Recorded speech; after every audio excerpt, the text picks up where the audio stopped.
আপনি যত বড় হবেন ততই বুঝতে পারবেন শুধুমাত্র ফ্যামিলি ম্যাটার করে, আর কিচ্ছু না। আপনার বাবা মা বেঁচে আছে, আপনি তাদের সঙ্গে থাকছেন, কিংবা তাদের সঙ্গে আপনার নিয়মিত যোগাযোগ হয়, আপনার ভালো মনের ভাই বোন আছে, তাহলে আপনি বিশাল ভাগ্যবান। আপনার জীবনে একজন সাপোর্টিং লাইফ পার্টনার আছে, আপনার সুস্থ ছানাপোনা রয়েছে, সৃষ্টিকর্তা আপনার প্রতি অশেষ রহমত। এর বাইরে যারাই আসবে সবাই বোনাস।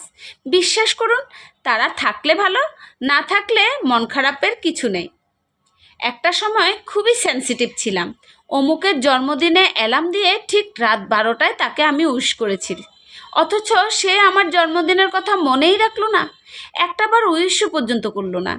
ভীষণ কষ্টে জন্মদিনটাই মাটি হয়ে যেত।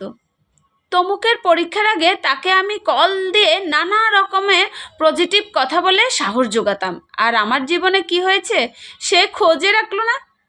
তা না, আধা ঘন্টা খোঁজখবর রেখে কথা বলতাম, আর নয়তো উল্টো দিক থেকে কখনো ভুলেও কল আসে না। সারাক্ষণ মন খারাপে থাকতাম, আমার ভুলটা কোথায় হয়েছে।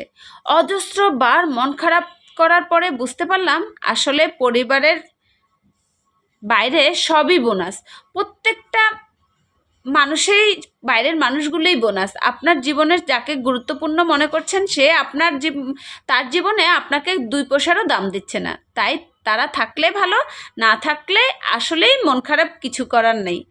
আপনার জীবনে সুন্দর সুস্থ পরিবার আছে, আপনি মানে ভালো, এর বেশি আর কিচ্ছু লাগে না।